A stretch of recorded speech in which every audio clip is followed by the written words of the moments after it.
Well, good morning and welcome to you. First of all, let me say there are a few people I really need to thank. I'm the mouthpiece, right? But I work with the elders and the evangelists. So Jamie and Jose, Jim and Mike, and really help to formulate the agenda, the things that we are talking about, and proofreading and giving instructions and giving advice as to how to make this session more applicable to all of us, more useful for all of us. So I want to thank them for that. But obviously, there are a lot of people in the background. Amy just walked in, so obviously Amy is doing a lot of the coordination in the back. Susan and Esther's and Dieter later and Dora right now. There's other people looking after the kids downstairs while we're spending some time together. So there are others that I probably missed. I just want to thank you for all. And Anna back there that tending to the sound system. So there are all kinds of people, and I think Dieter, Jim came in and set up all this stuff. So there are all kinds of people in the back to work to making sure we can dedicate the time to something that's important. Now, last night, I always hate to finish the way that we finished, but there's just no way around it. So we finish and even though try not to be negative, but just the fact that we're looking at the picture is the data itself has a negative tone to them, right? And so it's hard not to walk away and feel heavy. But there's two ways we can deal with this kind of information. One is to be weighed down and just almost like an anchor. Guilt is like molasses, right? One of his best weapon is guilt, right? So it's like molasses, just anchor you. You feel terrible, so you live in yesterday and keep forgetting about today and tomorrow. Or you can use the information we have and use that to light the fire. It's kindling and light the fire and give you the energy to charge forward to do what you can do today and tomorrow. And I hope you choose the latter. And so this morning, what I'm going to do, and just going to take not even 10 minutes, just really quick summary of what we went through last night for some of you who weren't here. And for the rest of us, it maybe just a little bit of refreshing, bringing you back what we talked about. Won't go into detail. And then at the end of 2 slides, I just summarize the one key survey that we've been talking about called Parenting Faith.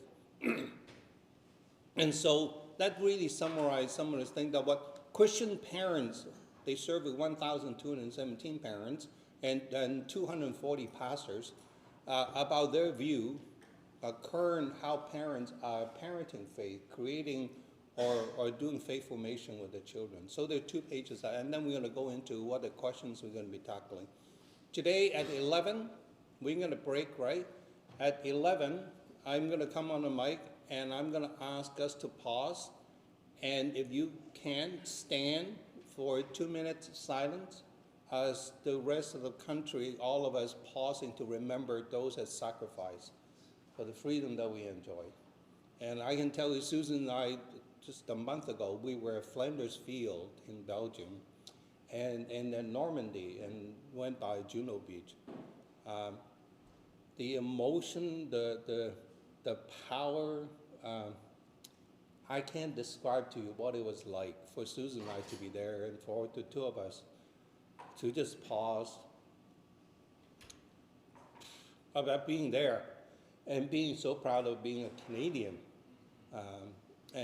but when you look, it just evil the world. When we were standing at the cemetery, there are cemeteries everywhere, because the way they do is that where the soldier fell is where they buried them.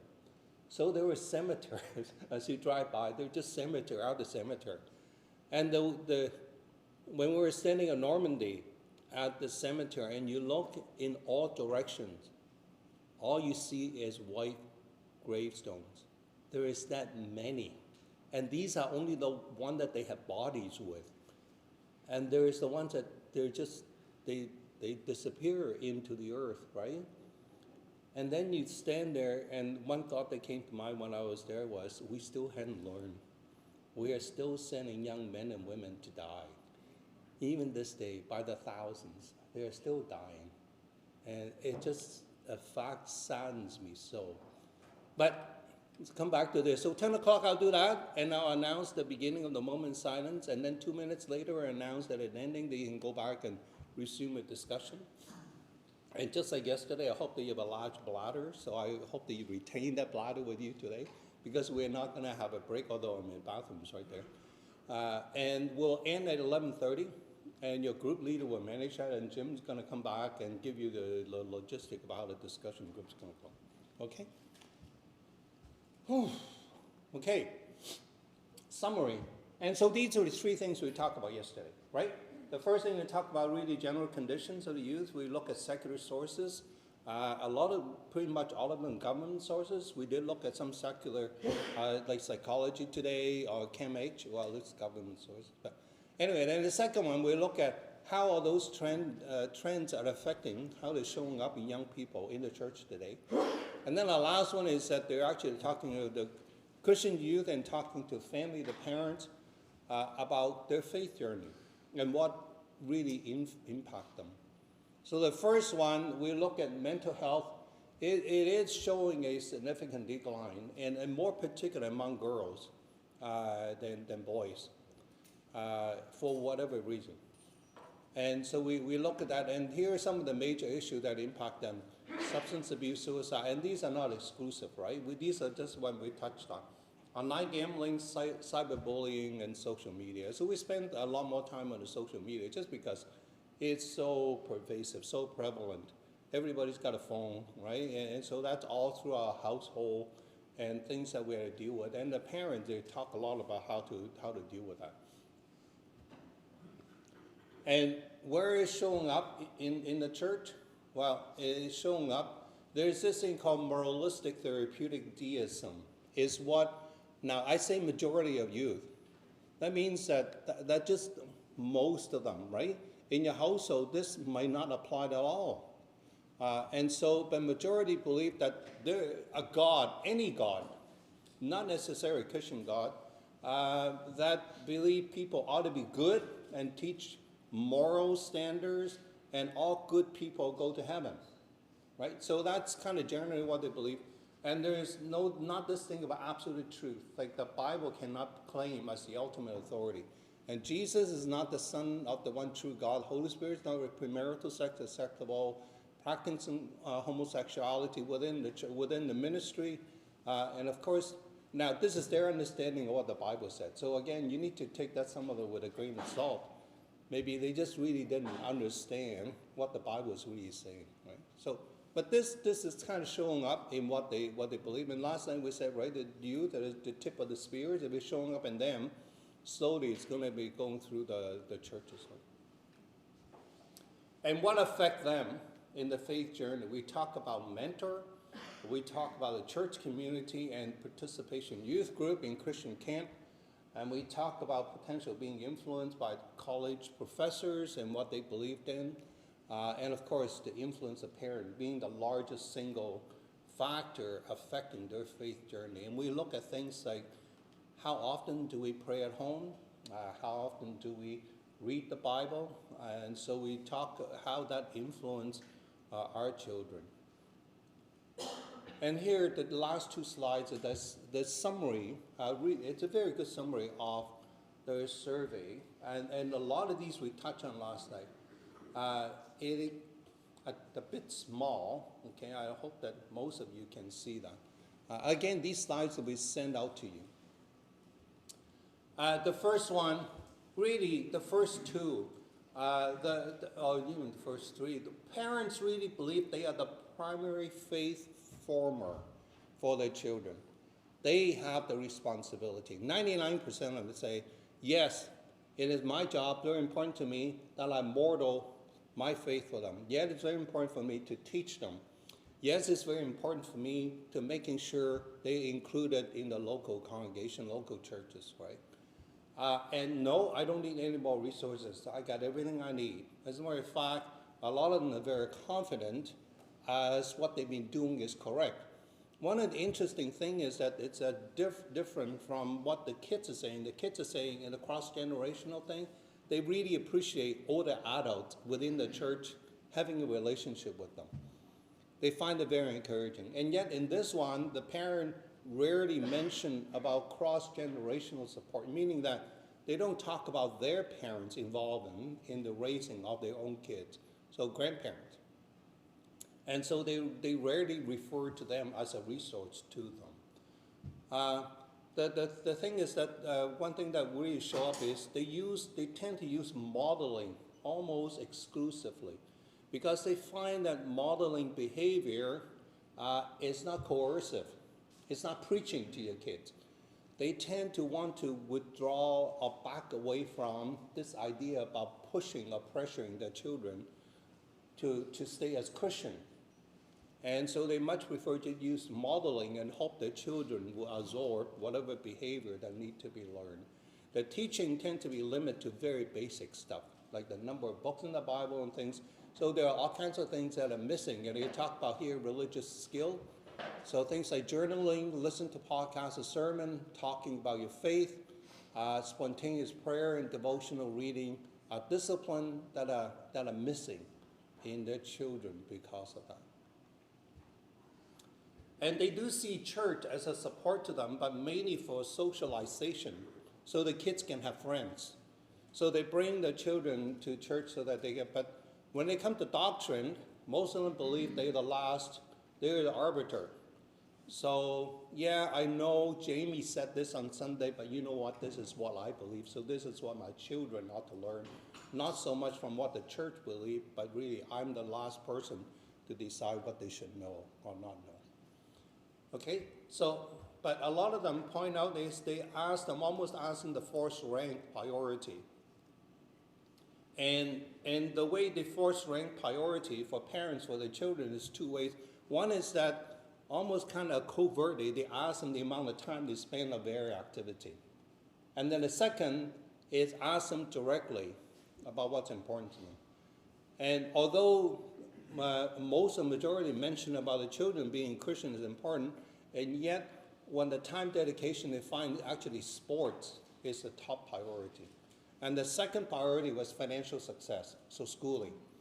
So sports and schooling, and then faith is somewhere down below for these are Christian parents. And then they also talk about, ask them what they worry. And interesting, about 2/3 of them worry that their children, if they remain as Christian, will be subject to persecution sometime because of where the culture and the country is going in Canada, and they will see religious persecution. And they did mention about social media as one of the biggest fear. On one hand, they celebrate with social media the content they can get, especially through the pandemic. So this was done just at the end of the pandemic, the survey. Just through the pandemic, social media, internet in general, was a lifeline, right? So they celebrate what they can get there. But on the other hand, they're very fearful that they're losing control of content, that they have no way. And that's the kind of one thing about that particular survey. In the end, there's really no conclusion because the parents have no idea how to find a way to screen or to control the content of which their children are being exposed to. So their kind of backstop is to limit the amount of time they spend. And also to have if you have home computer, they have the home computer in public spaces, not in the bedroom. So they won't allow them to take it into the bedroom. But that appeared to be a minority because personal devices are so portable, right? I mean, you just can't, they find it very difficult. So this one area, big struggle. And so that's one of the questions that we have today. And I imagine some of you, or all of you, having the same problem, the same issue with personal devices. So that is a very quick summary of what we went through last night.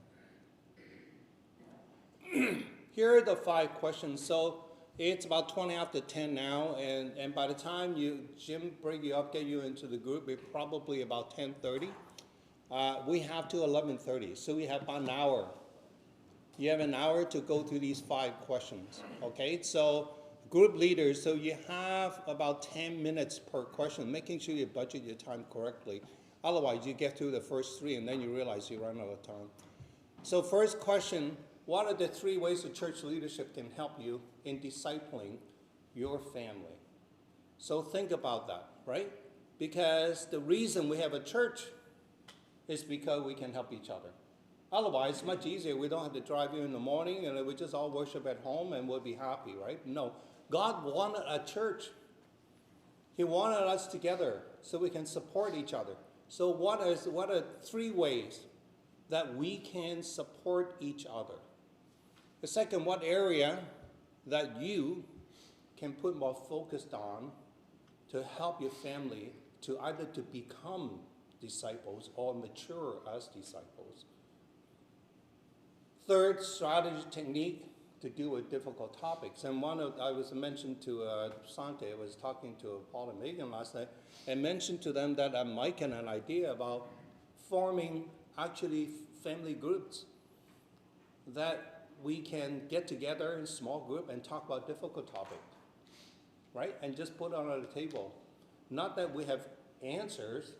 For example, issue of transgender. If that comes up, how should we deal with it from a scriptural perspective, right? What do we say about that? So that might be a strategy for us to learn together, especially when things are so new, so fresh, moving so fast, but yet it's hitting us, right? And then number four, how we can help our children, and maybe I said even ourselves, to navigate the internet and social media to avoid harm. And that's a tough one. Like I said, they talked to 1,217 parents and 240 pastors. They couldn't come up with an answer. But you guys are very smart. And remember, right, the Holy Spirit. Yeah? So maybe you can come up with something, but opening up to each other would definitely help to stir, right, the juice up there, right? Okay? And then the last one, it's what specific action, either discipling yourselves or your family, that you can committed to. Sorry, I misspelled it. That you can commit to doing starting this week. Okay? So I think it's very important, like I said yesterday, this is not an academic exercise. You're not coming here to listen to a lecture. You're coming here because you love your family and you want to do something. And so this is a chance, right? So make sure when someone's talking in your group, I always say, listen first. You got 2 ears, 1 mouth, right? Listen first. We gotta have to hear what other people are saying. Some of us are easier to get ideas out. Some of us are not. So give those people space and time for them to fully round the idea without cutting them off halfway. So they can't quite explain themselves, and then they will shut up and shut down for the rest of the session. We don't want that, right? We want to hear all perspective, because everyone has something to say. So the last thing is, as a parent, sometimes I look in the mirror, I shudder. I mean, literally physically shudder because of the mistake and stupid things I've done as a parent to my children. And I just ask for forgiveness for the 100,000th time of things that I've done. And I know sometimes you feel that way, especially when you look at some of the daunting stuff that we face. But we just cannot dwell there. We cannot be there. Because we are fallible. But yet God gave us human beings to care for. And so our job is that we cannot just say, yeah, we're responsible. So I certainly believe I'm responsible. But yet, on the other hand, your children are persons themselves, and they have choices they need to make as well. So we cannot all put everything in our shoulder and feel this guilt. Think about Jesus, on the night of betrayal, all of them deserted him. They all ran. So did Jesus fail as a teacher? I don't think any of you would say that Jesus failed as a teacher. And they came back, but Jesus never gave up, did he? So I think as parents, even though maybe our grown children are not Christians yet, but no way you're going to give up. So it doesn't matter what kids age group you have here today, you have a voice. Whether your kids are 2 years old, 10 years old, 30, 40, 50, you can commit to do something to help them to become mature or to become a disciples. So don't think that you don't belong in a discussion group because your kids are all grown. Look, oh, by the way, I figure I'm 67 years old. I went this morning, I got out a calculator. And I subtracted, I got to 67. The reason I'm confused, I just had a birthday. I just said, oh, did I have a birthday because I'm 67. But even though I'm 67, when I see my mother, when I see my mom, are you eating enough? You got to put a coat on. There's cold outside. You're not. Every time drives me nuts. I will never cease to be her child. She will always be my mom. Right? My dad passed away 20 years ago. He is still influencing me from the grave. Like he's with God. But he is still talking to me. So never think that because your kids are grown, that you don't have something to say, that you don't have something to influence them. Trust me, you do. So while we're having discussion, please don't think that you don't belong, because your ideas are important. So bring them out so all of us can learn from each other. Okay, so Jim, you want to give them some instruction then?